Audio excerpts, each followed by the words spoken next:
इस वक्त की बड़ी खबर आपको बता दें। खबर पूर्वी अफ्रीकी देश सोमालिया से है, जहां पर होटल में हमला हुआ है, जहां 26/11 जैसे मुंबई हमले के जैसा ही आतंकी हमला हुआ है। हमला राजधानी मोगादिशु के होटल हयात पर हुआ है। आतंकी संगठन अल शबाब के आतंकियों ने होटल हयात पर कब्जा कर लिया है और लगातार फायरिंग कर रहे हैं। बताया गया कि इन लोगों ने पहले होटल के बाहर धमाके किए, उसके बाद फायरिंग करते हुए होटल के अंदर दाखिल हो गए। इस आतंकी हमले में 11 लोगों की मौत हो गई है। मरने वालों में 8 आम नागरिक शामिल हैं। एक बार इन तस्वीरों को देखिए। अभी भी जानकारी मिल रही है कि होटल में कई लोग अंदर फंसे हुए हैं और अल शबाब के लड़ाके भी होटल में मौजूद हैं। होटल पर एक तरीके से उन्होंने कब्जा कर लिया है। सोमालिया की यह घटना है, जहां पर सोमालिया की राजधानी मोगादिशु में वहां के बड़े होटल हयात पर, जो कि एयरपोर्ट के बिल्कुल करीब है, वहां पर आतंकी संगठन अल शबाब के आतंकियों ने कब्जा कर लिया है और अब तक गोलीबारी में करीब 11 लोगों के मारे जाने की खबर मिल रही है। होटल के अंदर अभी भी कई लोग फंसे हो सकते हैं। तस्वीरें देखिए, दिल दहला देने वाली तस्वीरें सोमालिया की राजधानी मोगादिशु से।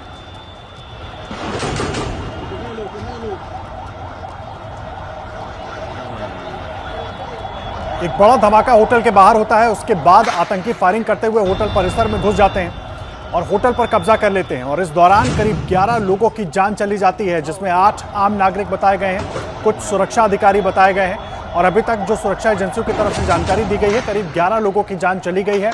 अभी भी अल शबाब के लड़ाके होटल के अंदर ही मौजूद हैं और वो लगातार फायरिंग कर रहे हैं। मतलब दोनों ही तरफ से, यानी कि सुरक्षा एजेंसियों की तरफ से भी और आतंकियों की तरफ से भी फायरिंग लगातार जारी है।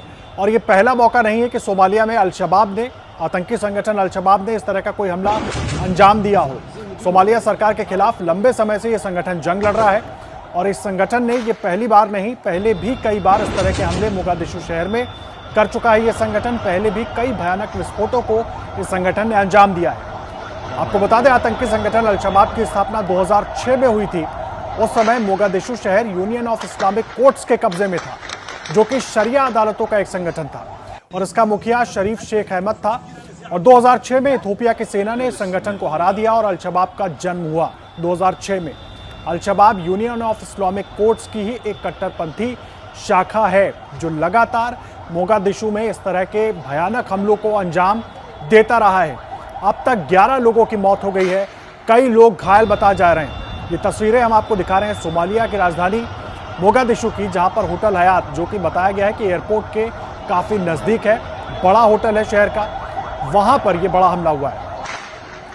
देखिए, मैप के जरिए हम आपको बताने की कोशिश कर रहे हैं। सोमालिया में यह बड़ा हमला हुआ। सोमालिया में मोगादिशु राजधानी में होटल हयात है, वहां पर एयरपोर्ट के नजदीक ये होटल है, जहां पर आतंकियों ने कब्जा करने की कोशिश की है और फिलहाल कामयाब होते भी नजर आ रहे हैं। हालांकि सुरक्षा एजेंसियों की तरफ से भी, जवानों की तरफ से लगातार फायरिंग हो रही है, लेकिन जवाबी फायरिंग आतंकियों की तरफ से भी की जा रही है, क्योंकि उनको एक एज मिल रहा है। वो होटल के अंदर छुपे हुए हैं, होटल के अंदर मौजूद हैं और होटल में प्रवेश करने के दौरान 11 लोगों की जान भी उन्होंने ले ली, जिसमें 8 आम नागरिक बताए जा रहे हैं और कुछ सुरक्षा अधिकारी भी बताए जा रहे हैं। बड़ा अपडेट इस वक्त सोमालिया से, जहां पर बिल्कुल मुंबई हमले के तर्ज पर हमला किया है अल शबाब के आतंकियों ने। बड़े होटल हयात पर एक तरीके से कब्जा कर लिया है। प्रणय उपाध्याय मेरे सहयोगी जुड़ गए हैं इस पूरी घटना पर जानकारी देने के लिए। प्रणय, बिल्कुल मुंबई में जिस तरीके से हमला हुआ था, उसी तर्ज पर यह हमला, अभी तक क्या ताजा अपडेट मिल रही है, सबसे पहले वो बताइए।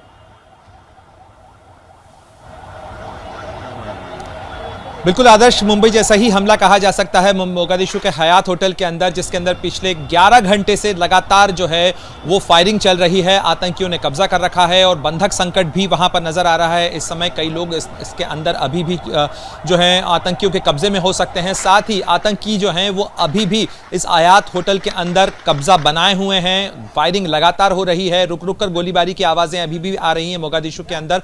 और आपको बता दें कि 11 घंटे से ज्यादा का वक्त हो चुका है, अभी तक 11 लोगों के मारे जाने की पुष्टि जरूर हुई है। कई लोग घायल बताए जा रहे हैं इस हमले के अंदर। और रात को अचानक 2 धमाकों के साथ आतंकी इस बिल्डिंग के अंदर दाखिल होते हैं। ये बड़ा पॉश होटल है मोगादिशु का, सोमालिया की राजधानी मोगादिशु है और उसके इस काफ़ी पॉश इलाके वाले होटल के अंदर आतंकी दाखिल होते हैं। बेहद ज़्यादा संख्या में असलहे के साथ ये दाखिल होते हैं और आप अंदाज़ा लगा सकते हैं कि पिछले अगर 11 घंटे से गन फाइट चल रही है, गोलीबारी चल रही है, तो कितने हथियारों के साथ, कितने गोला बारूद के साथ ये अंदर दाखिल हुए होंगे।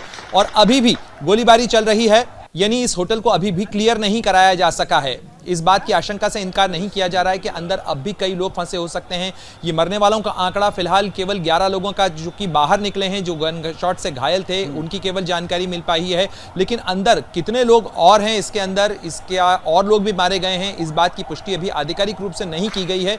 न ही सोमालिया के राष्ट्रपति की तरफ से कोई फिलहाल कोई बयान आया है, न सुरक्षा बलों की तरफ से कुछ क्लियर किया गया है।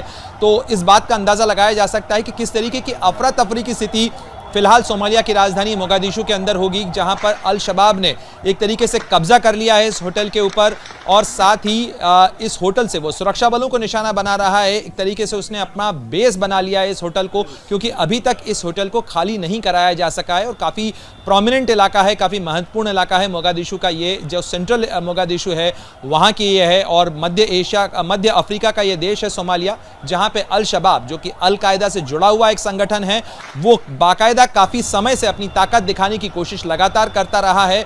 और अल जवाहिरी के मारे जाने के बाद जब ये माना जा रहा था कि अल कायदा कुछ कमजोर हुआ है, ऐसे में मोगादिशु के अंदर अल शबाब का यह हमला, जिसके संबंध बोको हरम और अल हजीरी जैसे संगठनों से भी रहे हैं, तो ऐसे में उसका ये दिखाना कि एक तरीके से अल कायदा ही नहीं, अल कायदा का पूरा नेटवर्क अभी भी कारगर है, जिंदा है और अपनी ताकत दिखाने की कोशिश लगातार कर रहा है। जी प्रणय, इन सब के बीच बड़ी बात यह है और चिंता बढ़ाने वाली बात यह है कि होटल में भी और कितने लोग हो सकते हैं, क्योंकि अल शबाब के जो आतंकी हैं, लड़ाके हैं, वो तो अंदर मौजूद हैं, लगातार फायरिंग कर रहे हैं, सुरक्षा बलों को निशाना बना रहे हैं। लेकिन अगर अंदर और आम लोग हुए या जो तमाम लोग रुकते हैं होटल में वो लोग हुए, तो नुकसान और बढ़ सकता है, खतरा बड़ा बना हुआ है।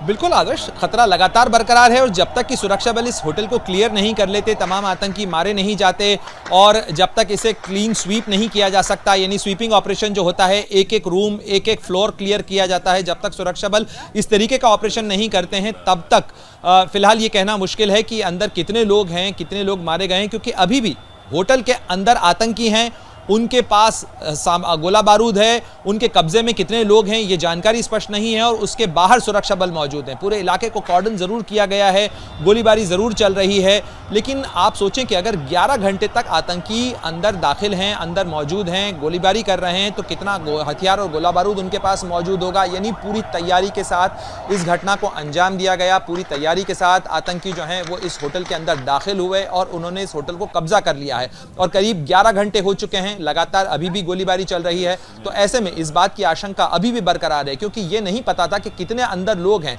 क्योंकि कई वीडियोस जो सामने आए हैं, सोशल मीडिया पर भी सामने आए हैं, उसके अंदर छोटे बच्चे और महिलाएं जो हैं उन्हें बाहर निकाला गया। इसके अलावा जो एम्बुलेंस सर्विसेज हैं उन्होंने इस बात की तस्दीक की है कि करीब 10 से 11 लोग जो हैं वो इस हमले के अंदर अभी तक मारे जा चुके हैं। कई लोग घायल हैं जिन्हें नज़दीक के अस्पताल के अंदर भर्ती कराया गया है, लेकिन अभी भी यहाँ से गोलीबारी की आवाज़ें आ रही हैं, धमाकों की रुक रुक कर आवाज़ें आ रही हैं। इसलिए इस बात का अंदाज़ा लगाया जा सकता है कि इसके अंदर अब भी लोग मौजूद होंगे जिन्हें निशाना आतंकी बना रहे हैं, और एक एक करके जिस तरीके से को निशाना बनाया गया है उससे साफ नज़र आता है। अल शबाब का बयान भी सामने आया था जिसके अंदर ये कहा गया कि वो तमाम लोगों को, होटल के अंदर जितने लोग मौजूद हैं उन तमाम लोगों को वो मार डालेंगे। तो इस तरीके का बेहद ख़तरनाक बयान अल शबाब की तरफ से आना और साथ ही 11 घंटे बावजूद भी इस होटल का क्लियर न हो पाना निश्चित रूप से चिंताएं और आशंकाएं बढ़ाता है। और ख़ासतौर पर सोमालिया में पिछले कुछ समय से अस्थिरता की जैसी स्थिति बनी हुई थी, उसके मद्देनज़र ये सोमालिया के वजूद के लिए, सोमालिया की सरकार के लिए भी बड़ा संकट खड़ा करता है। जी आदर्श। प्रणय, एक चीज़ और, नई सरकार बनने के बाद क्या अल शबाब वहाँ पर ज़्यादा एक्टिव नज़र आ रहा है? क्योंकि पहले तो वो लगातार इस तरह के हमले, इस तरह के धमाके करता रहा है, सोमालिया में भी, मोगादिशु में भी। अभी कुछ दिन पहले भी 3 धमाके हुए थे जिसमें कई लोगों की जान गई थी। एक बार फिर से खुद को एक्टिव करने की कोशिश हो रही है, ये लगातार सरकार के लिए चुनौती बनकर वहाँ पर खड़ा हुआ है। बिल्कुल आदर्श, मई 2022 के अंदर चुनाव के बाद नई सरकार आई, महमूद हसन की सरकार आई, और सरकार के आने के बाद में कोशिश हो रही थी कि व्यवस्था को एक बार संभाला जाए, कुछ चीज़ों को और नियंत्रित किया जाए। लेकिन जो नए गृह मंत्री हैं हकीकी, उनकी तरफ से आया बयान माना जा रहा है कि इस हमले के पीछे एक वजह हो सकती है, क्योंकि उन्होंने साफ कहा कि वो जो अल शबाब की लोकल कोर्ट्स हैं, जो स्थानीय कोर्ट, यानी एक पैरेलल समानांतर सत्ता जो अल शबाब चलाता है, उसको चुनौती देंगे, उन्हें ख़त्म करने की कोशिश की जाएगी और उन्हें किसी भी कीमत पर ख़त्म किया जाएगा। जबकि अल शबाब जिसकी स्थानीय सरकारें चलती है, एक तरीके से समानांतर सत्ता चलती है, स्थानीय कोर्ट्स वो चलाता है और जो लोगों के विवाद हैं उन्हें निपटारा किया जाता है। खासतौर पर जो ज़मीन के विवाद हैं वो निपटाए जाते हैं, पारिवारिक विवाद निपटाए जाते हैं और एक तरीके से एक समानांतर सत्ता व्यवस्था अल शबाब के पास है। और सरकार, और अगर अल शबाब की बात की जाए तो सोमालिया के अंदर रिसोर्सेज लगभग बटे हुए हैं, यानी बिजनेसमैन जो हैं उन्हें अपनी कुल आमदनी का 2.5% ज़कात के तौर पर देना पड़ता है, प्लस हर हफ्ते हर महीने जो है एक तरीके से जो हफ्ता वसूली की व्यवस्था होती है, जो माफिया गुट चलाते हैं उस तरीके की व्यवस्था अल शबाब भी चलाता है। और अल शबाब के पास अपना अलग आय का रिसोर्स है इस फिरौती के जरिए, इस तरीके की वसूली के जरिए। और यही वजह है कि अल शबाब जो है वो एक मजबूत ताकत के तौर पर अभी भी सरकार के लिए एक चुनौती बना हुआ है। जैसे ही घड़ी का काटा दोपहर 2:30 पे आए, बबीता जी का दिल सास बहू साजिश के लिए मचल जाए। और ये है इनकी बहू, पूरे दिन ऑफिस की टेंशन हो जाए गॉन जब ये करें अपना फेवरेट शो फ्री टाइम पे ऑन। इनकी तरह आप भी देखिए अपना फेवरेट शो अपने टाइम पर और डाउनलोड कीजिए एबीपी लाइव ऐप अपने स्मार्ट टीवी पर।